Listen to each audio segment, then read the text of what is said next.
Alors, écouter vraiment quelqu'un, c'est se mettre à sa place, c'est-à-dire aider. Si on se met à la place de quelqu'un, qu'est-ce qui se produit? Mais l'autre, il n'y a plus de place. Écouter quelqu'un avec empathie, puis l'entendre, c'est pas se mettre à sa place. C'est rester à sa place, puis lui laisser la sienne pour que la personne apprenne la relation entre deux personnes différentes et distinctes. Sinon, il y a fusion, donc confusion. Comme deux fleuves qui se rencontrent, il n'y a plus de distinction entre les eaux de l'un et les eaux de l'autre. C'est ça la confluence. Puis mon meilleur guide pour pas glisser dans la confluence, bien, à ce moment-là, c'est mon émotion que je vis, d'être en contact avec. Bon, on a vu que écouter, entendre, maintenant comprendre. Étymologiquement, qu'est-ce que ça veut dire comprendre? Comprendre, ça veut dire saisir avec. Ça fait sérieux, hein? Je vous regarde là. Mon Dieu, vous êtes tous... Oui? Bon. Bon, merci. Voilà, je vois là que j'étais un petit peu inquiet. Là. Je vous regardais, mais j'étais comme... OK. Alors, comprendre, étymologiquement, en latin, ça veut dire comprendere, ça veut dire saisir avec. C'est pas de dire à l'autre, mon Dieu, que je te comprends donc. Parce que ça, là, c'est là qu'on s'en va dans la confluence. Il y a un danger de confluence parce que je vis la même chose que toi. On ne vit jamais la même chose qu'une autre personne. Si je veux un divorce, je le vis avec mon histoire de vie. Alors l'autre, s'il y avait un divorce, elle le vit avec son histoire de vie à elle.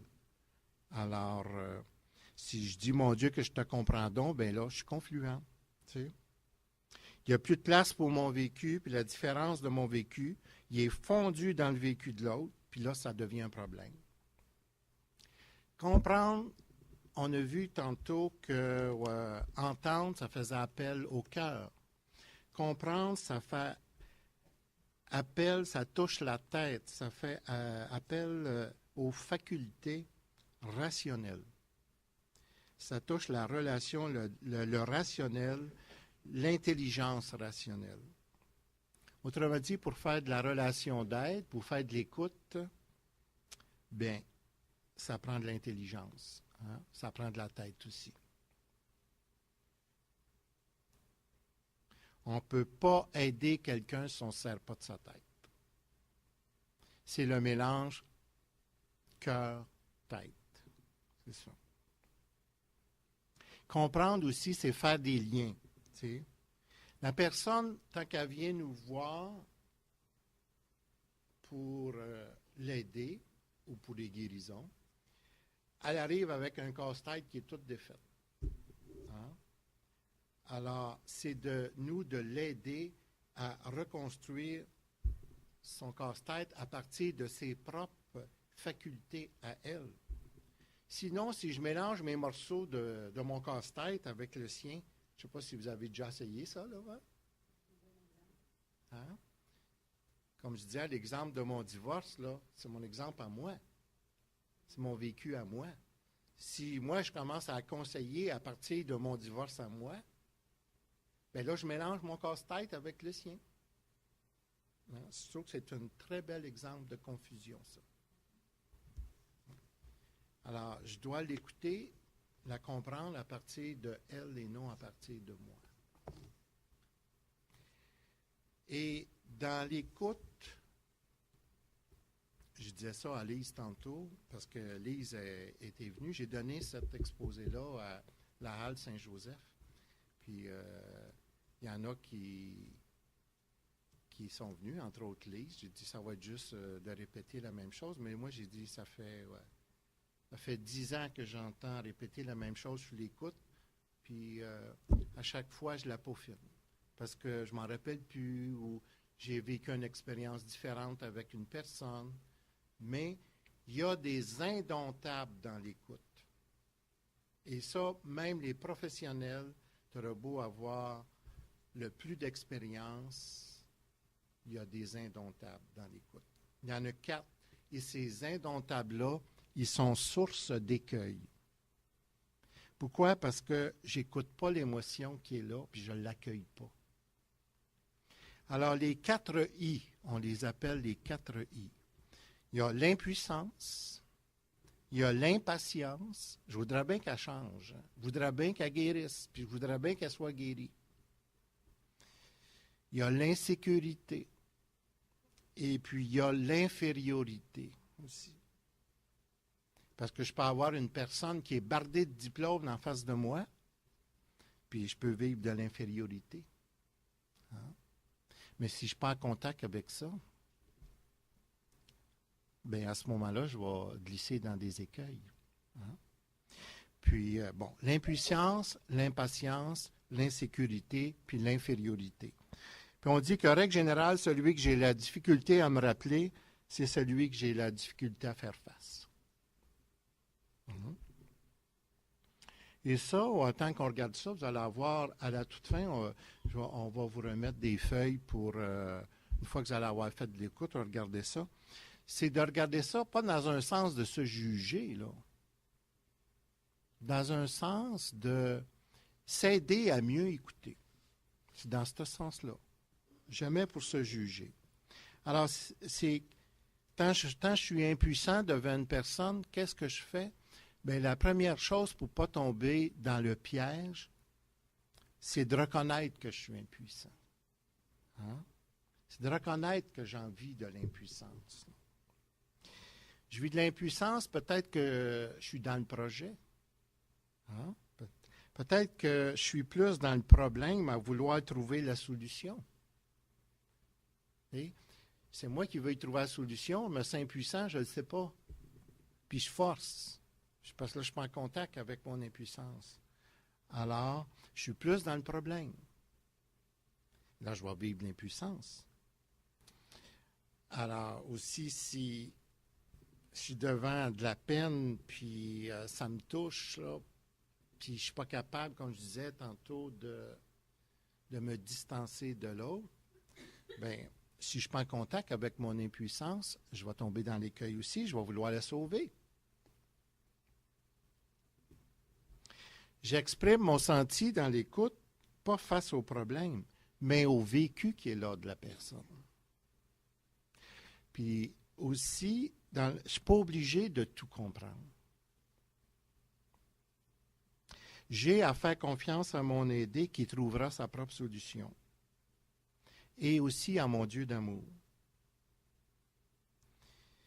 Ici, je vais faire référence à mon Bourquette dans le guérisseur blessé.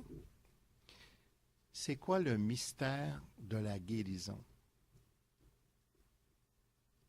Hein? Quel mystère que la guérison physique, psychologique et spirituelle. De multiples facteurs entrent en jeu et s'harmonisent pour rendre possible le miracle de la guérison. Mais le principal acteur dans le recouvrement de la santé, c'est le demandeur de soins lui-même. Entouré et aidé par les soignants, donc les aidants, les écouteurs, les accompagnateurs, entouré et aidé par les soignants, c'est lui-même qui se guérit. Aussi, les soignants ont tout avantage à gagner la collaboration du médecin intérieur du patient, c'est-à-dire sa foi en Jésus-Christ. Et qu'est-ce que le Christ il disait tant qu'il faisait des miracles de guérison? Va, ta foi t'a guéri. Donc, c'est le demandeur lui-même qui se guérit. Moi, je suis un instrument pour éveiller. C'est ça. Parce que si je décide que c'est moi qui veux qu'il guérisse, je prends du pouvoir et je me prends pour Dieu. Et je ne suis pas Dieu. Et on va voir que plus loin, je n'ai pas à décider pour la personne si elle doit être guérie ou pas. Ça peut être mon désir, mais je n'ai pas à décider. Sinon, je suis dans le contrôle. Hein? Bon, ça, c'est l'impuissance. La première indomptable. L'impatience. Tu sais, ça revient à ça. L'impatience, c'est parfois lié au sentiment d'être inadéquat. On a parfois une introjection face à l'impatience. On dit, ben, il faut que je le brasse. Hein? Ça vient d'où, ça, il faut que je le brasse? Peut-être qu'on s'est déjà fait brasser. Hein? Ça fait appel au discernement. Son temps n'est pas le mien. Et en spiritualité, puis dans l'amour de Dieu, mais la patience d'un Dieu, c'est un jour ou 1000 ans. Hein? Alors, ce n'est pas à nous à décider. Et le moyen pour ne pas tomber dans des écueils face à l'impatience, ça revient toujours à la même chose, c'est de prendre conscience que je vis de l'impatience. De reconnaître que je vis de l'impatience. C'est quoi qui a été déclenché en moi? Ça me rappelle-tu quelque chose, ça? C'est quoi que je transpose tant que je suis impatient? Des fois, je peux devenir bourreau aussi tant que je suis impatient. Des fois, je peux culpabiliser aussi tant que je suis impatient. L'autre I, c'est l'insécurité. Comment faire face à l'insécurité? Bien, ça revient encore à la même chose, c'est reconnaître que je vis de l'insécurité. Sinon, je peux me mettre à poser des questions pour éviter de voir qu'est-ce que je vis à l'intérieur de moi, ou de nommer, ou de dire les émotions.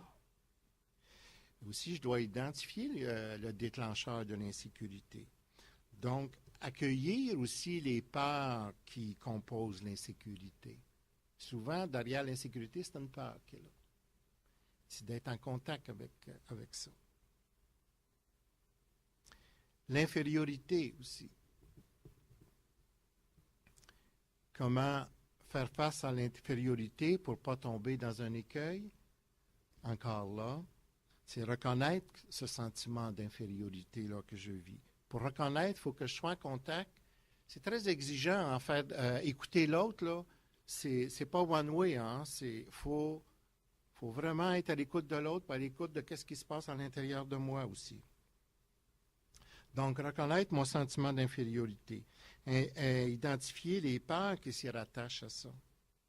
Peut-être que j'ai peur de ne pas être bon, j'ai peur de ne pas être adéquat, j'ai peur peut-être de ne pas avoir assez de connaissances, peut-être que je me compare à la personne qui est là.